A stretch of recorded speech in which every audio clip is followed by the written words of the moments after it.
Sohni Mahinwal's story is selected from Dr. Asaf Riyaz Qadeer's book Classical Romantic Stories of Pakistan. This book was published by Rudad Publications, Islamabad, Pakistan in 2022. The book contains 12 romantic stories from Pakistan including Azad, Jammu and Kashmir. Let's listen and watch the story. Story of Sohni Mahinwal. Of the rivers flowing in the Punjab province of Pakistan, only the Chenab has the distinction of being associated with many popular love stories. In the folk literature, especially in folk songs and stories, River Chenab is remembered as Chanan. People believe that its water has such a magical effect that it does not allow a person to stay anywhere for good. The tragic drama of Heer and Ranjha was played in front of poet Damodar. Mirza and his Sahiba had fling of love on the bank of the river and fell prey to the evil eyes of the world. The love story of Sohni and Mahinwal was also written with blood on its rippling waters. It is a reminder of a time when countries around the world remembered the subcontinent as the Golden Sparrow. Merchants brought a variety of goods from distant lands and on their way back returned with a variety of goods. In the historical city of Balkh Bukhara, now in Uzbekistan, there lived an eminent merchant named Mirza Ali, whose business extended to distant lands. His agents and workers used to come to India with merchandise and on their return bought diamonds, jewels and other necessities and took them back to their homeland, doubly benefiting from the trade according to the custom of the time. With so much wealth and honor, he was deprived of the blessing of children. And this was a concern for which he, like Mughal Emperor Akbar, asked for 1,000 prayer and attended the doors of the fakirs, mendicants. One day, hearing from someone that a dervish had come to a nearby hill, whose popularity and reputation was much talked about, he went to the dervish and, after making a vow, said, "It is his heart's voice that he wants a son." The dervish spent days and nights in chanting and worship.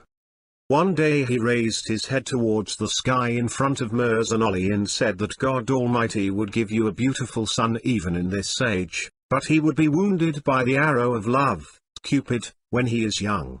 He would put his life in trouble and then lose his life in a state of misery and leave only his name behind. Exactly 9 months later, Allah Almighty blessed Mirza Ali with a male offspring named Izzat Beg. Since Izzat Beg was the only one and the wealth was abundant in the house, the kind-hearted businessman did not spare any effort in training his child. Besides to pampering, he was trained in the popular sciences and arts, as well as in javelin throwing, horsemanship, swordsmanship, and archery. Izzat Beg was very handsome, intelligent and innocent as well as an obedient son of his parents, but in his youth, like every other boy, his heart started dreaming of seeing the world and making something of himself. He repeatedly asked his father and mother to let him join a caravan to go abroad so that he could know the world, but every time his father and mother declined, saying that he was the only child of old age and they could not afford his absence. But one day they had to do so at the insistence of Izzat Beg. Emperor Shah Jahan's birthday was to be celebrated in Delhi, so Mirza Ali prepared a large trade caravan and sent Izzat Beg with them on the condition that he would return soon with the caravan. Head of the caravan was given the responsibility of his safety, and on his assurance, Ali Beg half-heartedly allowed his beloved son to go India. When the caravan left, at the request of Izzat Beg, who was eager to travel and see new cities, it was decided to go straight to Delhi first, as there was a possibility of an immediate sale of merchandise due to King's birthday celebrations. In this way, it will be easier for them to return to Bukhara by camping in Lahore, Gujarat, and other cities. This suggestion proved to be very reasonable, as the caravan, during its stay in Delhi, quickly sold its merchandise and toured Delhi, which was then the capital of India.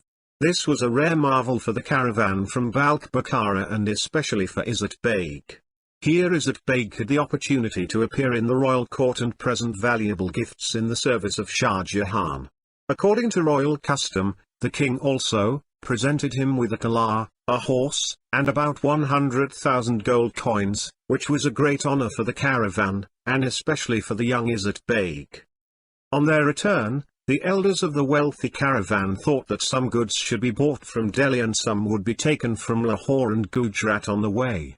After stopping at Lahore for 2 days, sightseeing and shopping, the next stop of the caravan was Gujarat, where the bloody waves of the Chenab River flowed and the story of Izzat Beg becoming Mahinwal begins. Izzat Beg's caravan camped outside Gujarat city. They began to rest to relieve the fatigue of the journey. At night, when everyone was sitting and talking to each other, a fellow traveler said to Izzat Beg, "Respected sir, Gujarat city is famous all over the world for its pottery. There is a potter named Talla, real name was Abdullah, whose utensils are so beautiful that people take them as gifts. He is not only an expert potter but also wealthy because of his special art. The utensils he makes are so charming that they are popular even in distant lands. The jugs and jars are made so that the water gushing from their necks could be seen clearly. The dishes, bowls, vases, saucers, plates, jugs, chimneys, etc. made by Talla fill the hearts of buyers. He does not know that where he gets the clay from and how he kneads it and then put it on the potter's wheel and shape it into pots. He has never revealed this secret to anyone. The colorful paintings on his pots are also wonderful and charming." In reply to a question, the fellow traveler said, "I will bring you some vessels in the morning. You will be amazed to see how skilled and perfect Allah has made this man." This was confirmed by the local traders also who had come to have business deals with the caravan. They also started praising Talla's art. Now Izzat Beg really wanted to see the pottery made by Talla which everyone was praising. He thought about it all night and eagerly waited for the morning to go and see the perfection of Talla's pottery. And then when morning came, the first thing he did was to call the man and say, "Go and buy some good pottery from the potter you mentioned last night." The fellow traveler knew the potter's shop. Immediately, he went to the town and after a while brought back some fine pieces of Talla's art. Izzat Beg was surprised to see the pots. He never thought that the pots could be so beautiful. He said in astonishment, "As much praise as I heard last night, these pieces are far more impressive in sophistication and beauty." He was very happy to see the pots. The man who had gone to fetch the utensils also happened to see Sohni, the potter's daughter.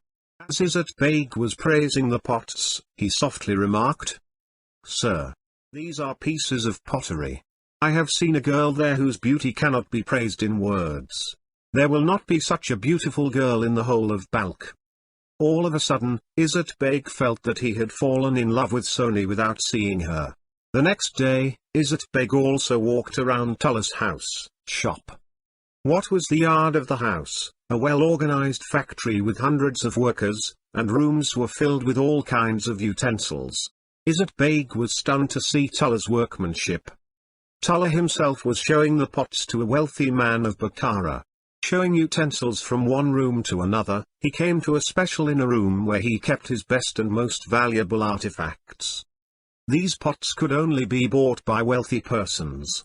Purchase of these utensils was not within the reach of common man. Izzat Beg had just stepped inside the room when he saw a glimpse of Talla's daughter, Sohni, sitting on the bench behind the curtain in front of him. At that time she was painting a bowl. At a glance, Izzat Beg dropped the vase in his hand. Hearing the sound of the vase breaking, Sohni's heart began to pound. She came into the room bareheaded, holding a paintbrush in her hand. Izzat Beg was standing in front. Tall, handsome young man, with an open face and shoulder-length wavy hair. Sohni, on the other hand, was as beautiful as a maiden descending from heaven. The burning face turned even redder in panic. Her face and forehead were tangled with gold because of her haste. Standing in the doorway, Sohni looked as if someone had put a beautiful picture in the mirror. In the same way, for a while, they both stood silent. Talla the potter, clearing his throat, began to pick up the pieces of the broken vase. After a while, Talla said to Sohni, "Daughter, show the pot to the customer. I'll be back." Saying this, he went outside the shop for some urgent piece of work. On the other hand, Izzat Beg got a chance to see Sohni with open heart. Now the situation was that Sohni was showing him the pots and he did not like any one at all. It was not his intention to like dishes because his choice was dishmaker's daughter now, and for her he just wanted to stay there longer. That is why he rejected whatever utensils Sohni showed him until she got bored and said a little annoyed, "If you don't like our pot, buy it from another store. We have the ones in front of you." Now Izzat Beg also realized that he had stayed there for too long, so he bought a couple of pots and left. Indeed, he bought the pots from Tullah's shop but left his heart there. Normally the heart, but he had left his life and soul there. Sohni had overwhelmed his heart and mind. He spent that night waiting for the morning to go to Tullah's shop and see Sohni. After that, Izzat Beg would come to Tullah every day and keep looking, liking and buying utensils for hours on end until this purchase emptied many rooms.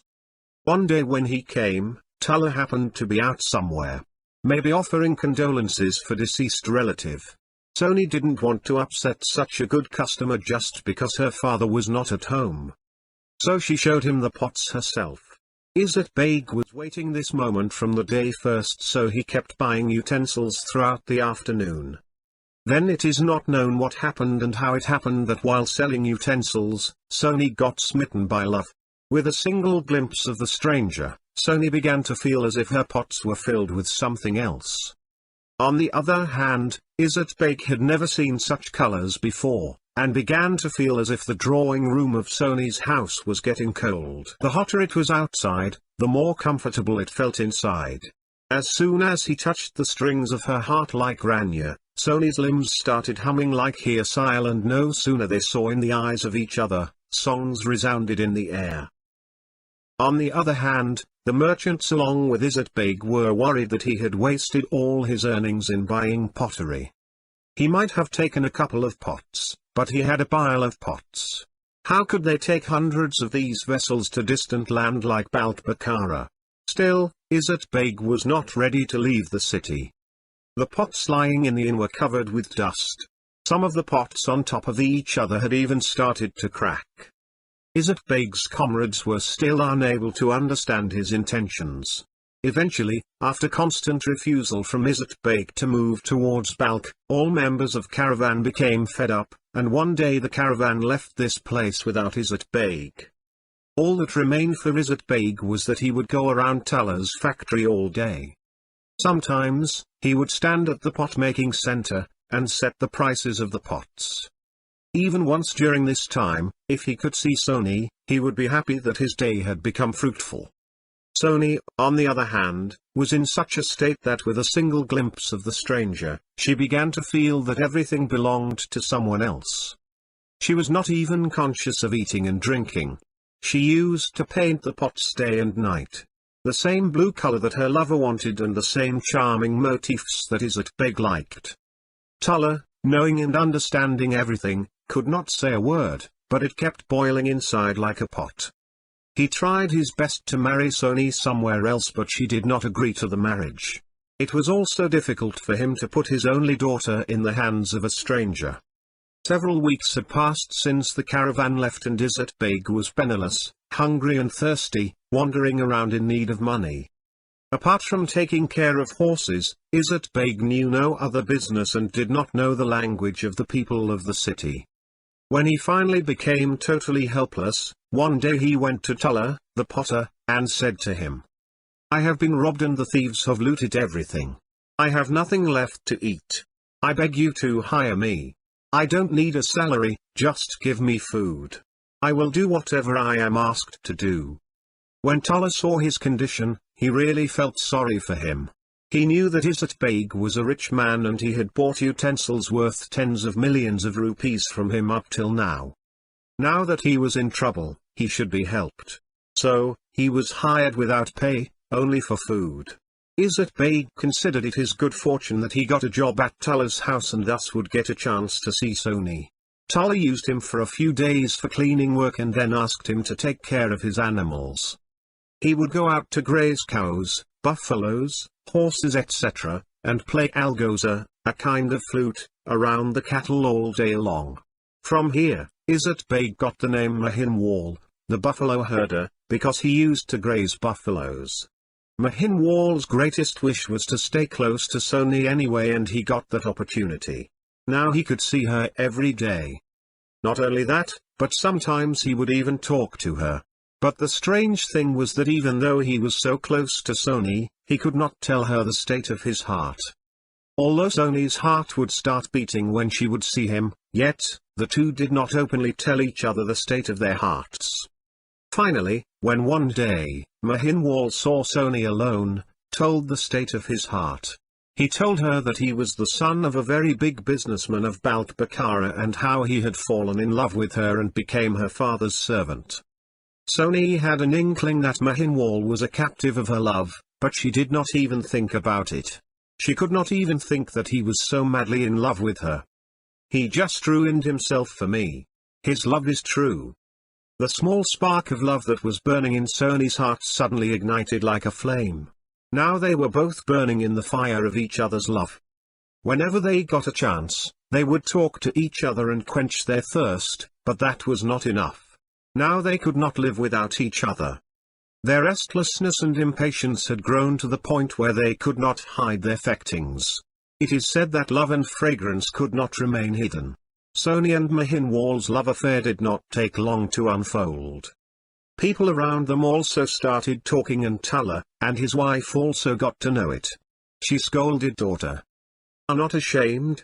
You are destroying the honor of your parents." But now Sohni had reached a point where understanding was useless. For her, the words of shame and humiliation had become meaningless. Her mother's words had no effect on her.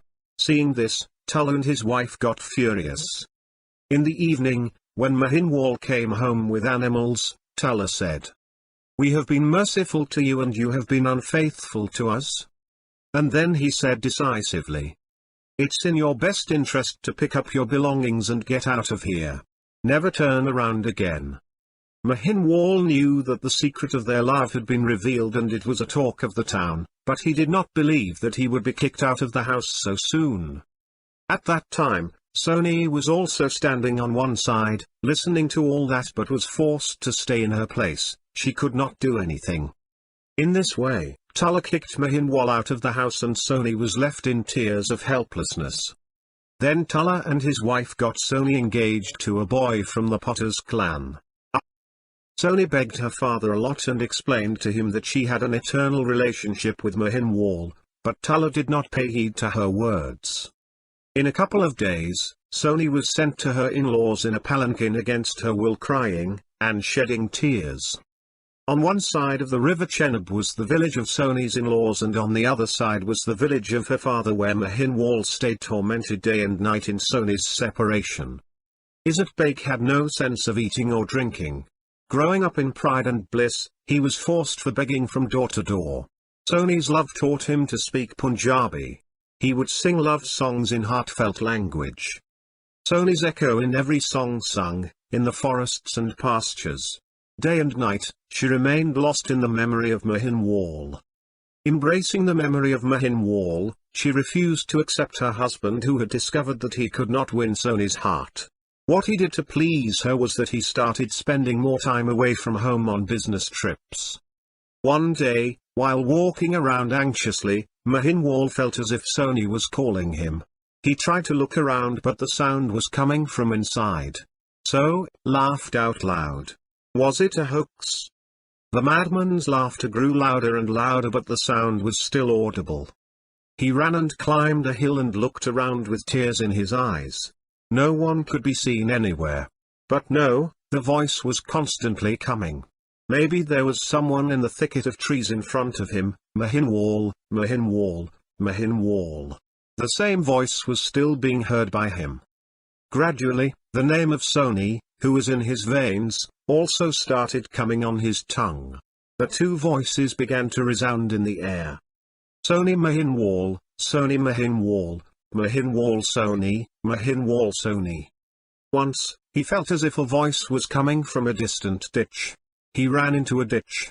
When he got there, he felt that the sound was coming from above. He started climbing up and down again. His breathing began heavy. Hungry, thirsty, barefoot, helpless, exhausted, but when he came up, he realized that the sound was really coming from inside the ditch. He ran and then went down into the ditch. As he descended, he began to feel the sound coming from behind, and when he reached the middle of the ditch, he became convinced that the sound must be coming from somewhere above. Sohni Mahinwal, Sohni. Like a weary lunatic, he began to climb again. He reached the top, and looked around for a long time. Where was that voice coming from? Annoyed, he tore his clothes. Sweat-soaked, and dusty, he ran here and there like a madman. He ran and reached the bank of Chenab. The sound was probably coming from the waves. Yes, the sound was coming from the Chenab water, and Mahinwal jumped into the river. Now he was fighting against the waves of water. The home bank was far behind, and the far bank was nowhere to be seen. Still, he was working with his hands and feet, cutting through the waves. Sohni's voice started ringing in his ears again. Of course, it was her moaning voice that was shouting Mahinwal, Mahinwal. Mahinwal started beating his hands and feet uncontrollably. One of the sailors saw him drowning and pulled him into the boat and took him ashore. He saw Sohni standing in front of him crying Mahinwal. He couldn't believe his eyes. He looked at her again and again in amazement. It was a dream come true. Impatiently, they clung to each other. The outstretched arms and the shadows of evening seemed to turn into cold and soothing darkness. Before parting, Sohni advised him. You camp on the other side of the river near the pier. I will come to the river at night. You come from there swimming. Mahinwal did that. He built a hut on the other side of the river and took the guise of a beggar. Sohni was also waiting for the night. As soon as night fell and all the people of the house fell into a deep sleep, she left the house and reached the river. On the other side, Mahinwal had already reached there. When the two saw each other in solitude, they met madly and talked heartily. After that, they would go to the river every day and talk to each other. Mahinwal used to catch fish daily before Sohni came. At the same time, he would entertain her by playing algoza. As soon as she came, the two of them would fry the fish and eat it with great relish and at the same time talk to each other, until it was morning when she would lie down on the cot. It was the rainy season. There was a lot of flooding in River Chenab. There seemed to be a lot of rain somewhere in the catchment areas. The water of the Chenab had broken the banks and spread around. Despite that, Mahinwal somehow reached the other side of the river, but was worried about how to catch fish in such a situation.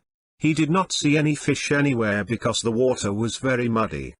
The flood carried debris and thorny bushes. For miles, the river trampled over the banks. How to catch a fish with the hook? Even the net could not be thrown? Meanwhile, the time of Sohni's arrival was approaching. Mahinwal was wondering what he would offer to his beloved that day. Sohni arrived on time. As soon as she arrived, she jokingly said to Mahinwal, "Nowadays I have given up dinner at my in-laws' house." She who is fortunate enough to sit with a lover like Mahinwal, how could she sit with someone else and take a bite down her throat? Mahinwal was shocked to hear that. He wished the earth would burst open and he would fall into it. The next day, the rain and storm did not stop. It was raining heavily. The river was flowing. Despite millions of efforts, no fish could be found, but he had decided that he would not be shamed when Sohni comes. So he had already arranged a feast for her beloved. Sohni arrived at her appointed time, smiling and scattering flowers of smiles, new color, new look and new taste every day. A woman in love is like a kite that wants to fly high and touch the sky. After talking for a while, she began to cook the fish. "What kind of fish did you bring today? It's not coming to a simmer." Mahinwal was lost in his own thoughts. When they started eating fish, Sohni became convinced that something was wrong. The taste of the fish was a bit strange. When Sohni saw that Mahinwal's clothes were soaked with blood, she became very upset. Where did this blood come from? Going closer, she looked carefully at the clothes and took Mahinwal in her arms. Since Mahinwal could not find the fish, he cut his thighs and offered to his beloved. Without Mahinwal, even a morsel of dinner, which did not come down her throat, how could he return her hungry? What heights of love Mahinwal had reached, Sohni realized that day. Kissing her lips, cheeks, eyelids and forehead, he brought her to new consciousness. Sohni's lips stayed attached to Mahinwal's as if they were sipping and drinking each other. That night Sohni glowed like light in Mahinwal's arms. As the morning came, talking of secrets and necessities, it was time for Sohni to go back, but she didn't want to leave Mahinwal either.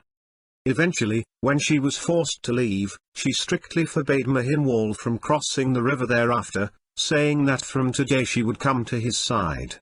She shouted at Mahinwal not enter into the water until his wound had healed, and he would return in a boat that day. So it was decided that after that day they would meet in the hut of a dervish named Borasain. It was too late for Sohni to get back. When she entered the courtyard, she felt as if millions of eyes were staring at her. Her mother-in-law and sister-in-law were lying on their beds with their eyes closed, pretending to sleep. As soon as she woke up in the morning, Sohni started feeling the rage of her sister-in-law and mother-in-law. It was as if they were both burning with flames of enmity and jealousy that would burn her delicate body. She kept her feeling down all the day. She smelled something from the surrounding environment.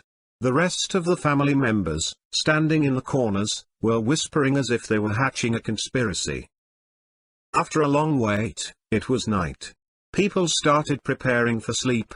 As soon as the eyes of the people sleeping in the courtyard were closed, Sohni left the house to meet her Mahinwal. To cross the river, she picked up a pitcher from the kitchen and pressed it under her arm. As Sohni stepped outside, her cunning sister-in-law, was lying under the pretext of sleeping, stepped behind her. The mother-in-law lay helplessly on the bed. Leaving the courtyard, Sohni went straight to the bank of the river. The river was silent as if nothing had ever happened. Sohni immediately jumped into the water to meet Mahinwal and disappeared from sight. Her sister-in-law sat on the bank all night, grinding her teeth and making plans. Then she saw Sohni floating back on the pitcher again.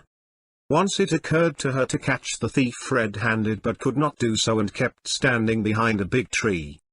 Sohni started rinsing her dripping clothes. Oh, what a beautiful girl! Her beauty was dazzling in the moonlight. The sister-in-law kept staring at her with her eyes fixed. Sohni hid the pitcher in a bush and walked towards the house and lay down on her bed in the dark. Those were summer days. The clothes had dried on her way. Sohni's sister-in-law, who was already burning with jealousy, told her mother about the whole incident. In the end, the mother and daughter decided that the girl who was cheating on their son should be killed. So her sister-in-law brought back the pitcher that was hidden in a bush and replaced it with an unbacked pitcher. The next night Sohni got up on time and went out. In her excitement of meeting Mahinwal, she reached the shore like an arrow. She picked up the pitcher from the bush and floated in the water. On that night, full moon shined brightly in the sky. The river was in flood again. Eager to meet Mahinwal, Sohni was gradually slipping into the deep water. The unbacked pitcher under her arms began to melt and soon turned into mud that flowed into the water. Sohni had reached the middle of the river at that time. On the other bank was the hut of the Fakir Baba in which Mahinwal was waiting for Sohni, who started calling out for Mahinwal. The river was in the grip of a storm. The wind was strong. Raging waves of water were making Sohni helpless, who started calling out to Mahinwal even louder. Sohni's call finally reached Mahinwal's ears. He came out of the hut limping with a stick. He immediately jumped into the river. As soon as he jumped into the river, a great storm raged, but he managed to reach Sohni in the deep water. Sohni and Mahinwal, clasped in each other's arms, began to roll in the flow of water. A mighty wave of the river engulfed them, and after that they wrapped in each other's arms, and had plunged into the deep. At the same time, the rushing waves of the river took them to the valley of death. Thus both Sohni and Mahinwal passed away forever, but the waves of the river Chenab which swallowed two lovers still sing their love songs, and their graves are a place of pilgrimage for the lovers.